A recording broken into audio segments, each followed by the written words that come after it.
Kudo Gadingan itu sendiri. Tokoh utama. Ya, bisa dibilang seperti itu. Beksan Kudo Gadingan menika pun ayahi oleh penari putra dengan jumlah 10 orang. Setelah Ladrang Kenceng kemudian Gangsaran itu dimasukkan ke mana? Itu tidak lazim.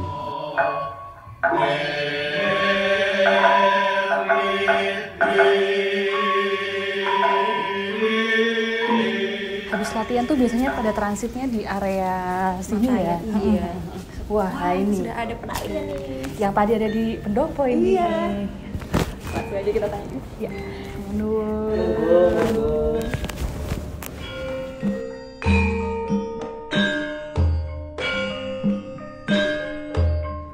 Nah, sahabat Keraton Jogja, setelah tadi kita nonton latihannya seperti apa, kita berhasil ketemu sama salah satu masnya yang ada di atas pendopo tadi. Ini adalah Mas Pulung, Mas Ronggo Matoyo kalau di Keraton namanya. Bener ya Mas ya? Betul sekali. Nah, boleh dong kita kepo gitu, pengen tahu Mas Ronggo ini kalau di dalam Beksan Kudo Gadingan tadi, perannya jadi siapa ya Mas? Saya dipercaya untuk memerankan tokoh Kudo Gadingan itu sendiri. Oh, tokoh utama. Ya, bisa dibilang seperti itu. Ya. Terus ada seragam yang unik atau gimana dalam menarikan? Kalau dalam proses ini sih memang ini tarian baru ya. Tarian baru yang saya belum pernah menarikan sebelumnya dan banyak ragam-ragam unik seperti ragam-ragam beksan pada umumnya, tetapi ragam itu menggunakan godo, properti godo. Terus ada satu lagi yang menurut saya sangat unik itu komposisi Tunjung Teratai. Oh, ini juga ya baru. di bagian pra perang itu seperti ada komposisi yang namanya Tunjung Teratai. Ini baru pertama kali juga nih Iya, dengarnya ya. Iya. Kalau Tunjung Teratai itu sendiri apa Mas? Nah, kalau setelah saya tanya-tanya sebetulnya itu adalah istilah seperti mungkin jurus dalam bela diri. Cuman akhirnya di sini diambil spiritnya lalu dibentuk menjadi komposisi. Seperti kalau di Bedoyo itu ada rakit gelar. Nah, itu di sini dijadikan rakit gelar perang dari Kudo Gadingan itu. Jadi kayak semacam pola lantai Ya, gitu lebih istilahnya tepatnya ya. ke komposisi pola lantai itu. Oh, pola lantainya tuh kayak gimana? Mas? Kalau Mungkin bisa digambarkan. Hampir menyerupai bunga teratai yang baru mekar. Jadi di tengah itu ada bunga teratai yang di dalam ada yang sedang mekar, yang di luar ada yang sudah mekar. Wow. Tapi itu maknanya apa sih Mas? Kalau dihubungkan dengan Kudo Gadingan itu sendiri? Nah, sebetulnya kalau makna khususnya tidak paham detail ya saya. Cuman memang itu diambil kebutuhan karena satu penarinya banyak, lalu untuk memperindah komposisi dalam enjeran, part untuk enjeran itu. Terus yang kedua memang istilahnya Tunjung Teratai itu lalu dikaitkan dengan gelar perang. Seperti kalau di Baratayuda itu ada Cokrobyuha, lalu ada Bulan Sabit dan sebagainya. Ini mungkin melarinya Jadi ke situ. lebih ke untuk menggambarkan kondisi peperangannya seperti apa begitu ya. Oh iya. Oke, apalagi kan Kudo Gadingan memang wataknya sifatnya kesatria dalam bertanding, nggak pernah maju terus pantang mundur gitu ya istilahnya.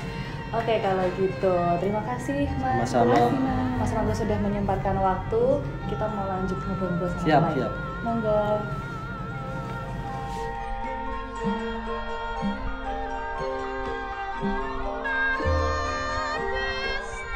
Nah, tadi kan udah ngobrol sama salah satu penari. Sekarang ini kita menuju ke perpustakaan yang ada di Kridomartowo. Kita kayaknya mau ketemu sama Panoto Beksonya. Wah, yang merancang tariannya. Oke. Dan dengar-dengar katanya bapaknya. Wah. Bapak anak. Bapak anak ya? Iya, udah langsung aja. Badhe ngobrol-ngobrol sekedap saged bab Beksan Kudo Gadingan. Monggo. Oh nggih. Nah, tadi sudah ngobrol sama pemeran Kudo Gadingan ya. Iya. Yang kebetulan ternyata kita hari ini ngobrol sama bapak anak ternyata ya, sahabat Keraton Jogja. Dan ini yang bersama dengan kami adalah Pamucal Bekso Kakung yang ditugaskan untuk Beksan Kudo Gadingan ini ngaten nggih. Iji. Nggih, Pak Widodo Mondro. Leres nggih. Betul. Nah, di sini kami ingin bertanya tentang Beksan Kudo Gadingan. Ini kalau misalnya dibandingkan sama beksan-beksan kakung yang lain gitu, kira-kira apa keunikan dan spesialnya Beksan Kudo Gadingan ini? Salah satu keunikan dari beksan Kudo Gadingan menika ingkang baken beksan Kudo Gadingan menika tetap pun ayahi oleh penari putra dengan jumlah yang tidak seperti biasanya hanya 4 orang, tapi ini 10 orang. Sebetulnya dari ke-10 itu ada pembagian tersendiri. Yang pertama itu adalah 1 pemeran pokok Raden Kudo Gadingan dan 1 juga pemeran pembantu yaitu Patih Mondro Sudiro. Kemudian yang selanjutnya dibantu dengan 4 penari figuran, itu dalam arti menjadi personifikasi dari sifat 4 sosok dari tokoh itu sendiri. Kalau kiblat papat 5 pancer itu sendiri maksudnya apa sih? Kiblat itu adalah arah, pancer itu adalah diri sendiri. Artinya 4 itu adalah saudara kita yang sebetulnya. Itu terdiri dari sifat alwamah, sifat amarah, sifat mutmainah, sifat supiyah.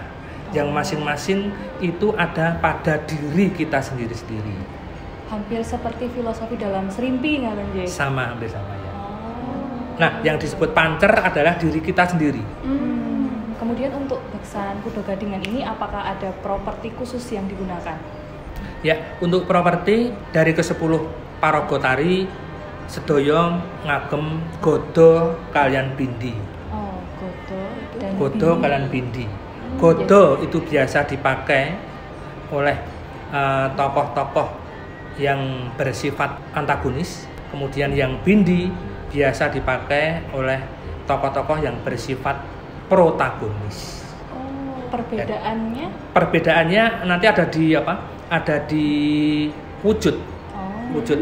Oh, iya agak bergerigi. Ya, bergerigi itu yang bindi. Tapi yang halus itu yang godo.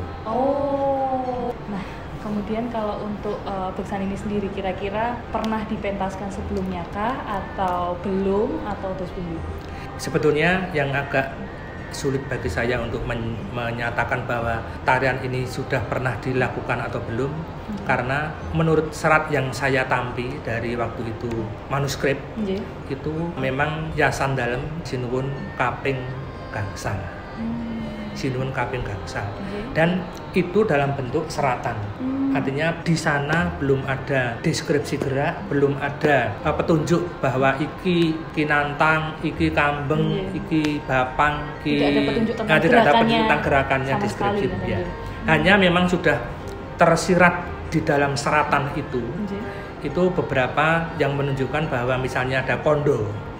Kondo menyatakan bahwa Raden Kudo Gadingan karakter seperti Raden Setyaki. Karena di situ ada tembang yang menunjukkan bahwa Kadya Ugrasena Putra. Nah, yang dinamakan Ugrasena Putra itu adalah Ugrasena itu ayahnya Raden Setyaki. Nah, kita mencoba untuk menginterpretasikan dari kondo, dari tembang yang sudah tersirat di situ. Mudah-mudahan besok di uyon-uyon Selasa Wage yang akan datang ini bisa terwujud. Ya seperti inilah interpretasi Kudo Gadingan menurut saya di zaman Sinuwun kaping sedasa ya. Iringan juga sudah ada di dalam seratan itu. Artinya menunjuk bahwa untuk maju gending misalnya itu menggunakan gending awun-awun. Untuk lagon memang sudah ada lagon ngelik. Hanya yang belum ada memang dari sisi deskripsi geraknya.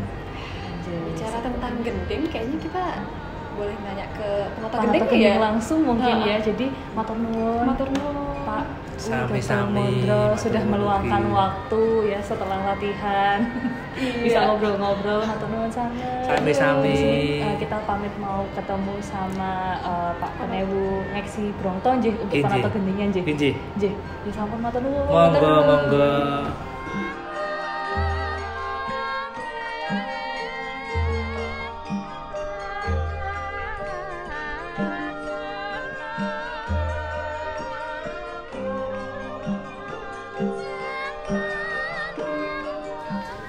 Nah, ini suasana setelah latihan masih pada ngobrol-ngobrol. Lah, menika sudah ketemu sama Panata Gending, Mas Ngeksi Brongto dan juga Mas Susilo. Boleh ya?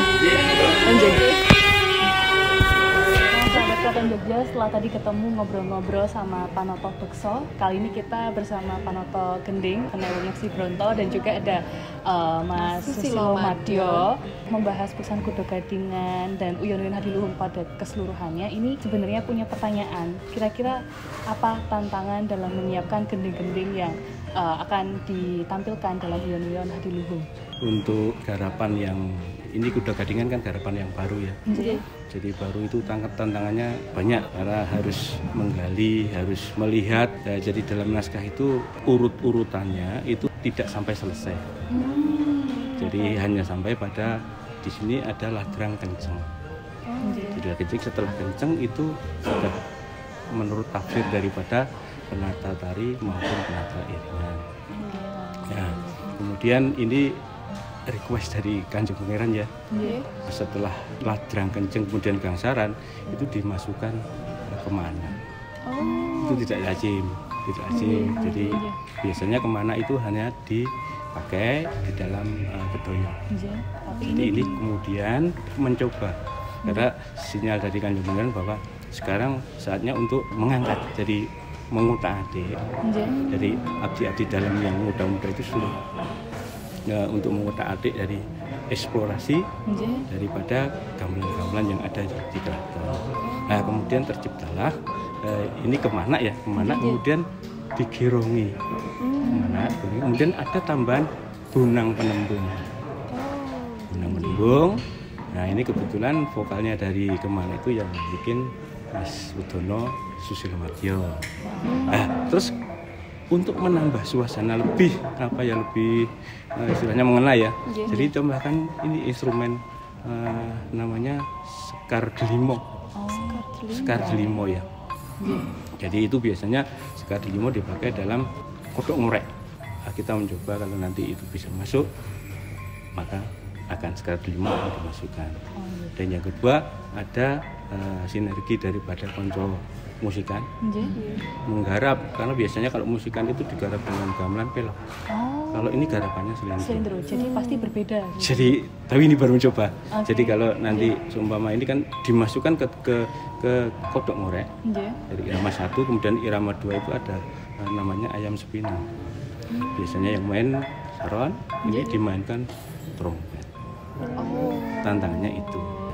Kalau untuk mungkin buat gambaran sahabat Keraton Jogja yang ada di rumah, kalau gamelan dari Kemana dan Sekar Delimo ini kan istilahnya gamelan yang instrumen yang khusus gitu ya, jarang terdapat pada gamelan-gamelan yang mungkin ada di masyarakat umum di luar gitu. Kira-kira gambarannya seperti apa untuk Kemana dan Sekar Delimo sendiri? Jadi ketika Kemana itu dibunyikan kan ada dua alat dibunyikan itu larasannya berapa ya Mas?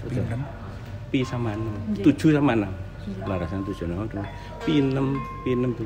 Kemudian sekar delimo itu hanya sebagai untuk menghidupkan suasana. Jadi tidak ada patokan. Nah, ketika patokan itu ketika pada kodok ngorek yang sudah jalan irama 1.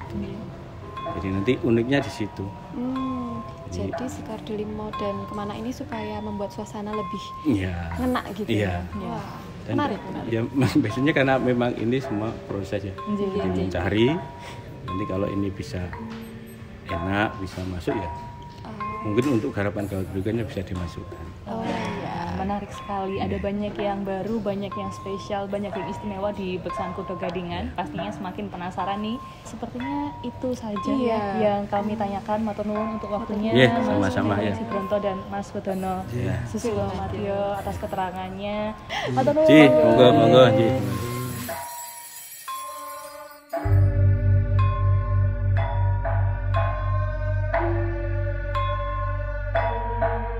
Sahabat Keraton Jogja, itu tadi hasil obrolan kita dengan banyak sekali orang ya. Untuk cerita-cerita tentang apa sih uniknya, istimewanya Beksan Kudo Gadingan yang bisa disaksikan besok tanggal 14 September 2020 start dari jam 8 malam di YouTube channelnya Keraton Jogja. Ya, terima kasih untuk teman-teman yang sudah menyaksikan vlog ini. Sampai berjumpa di vlog selanjutnya. Dadah, sampai ketemu.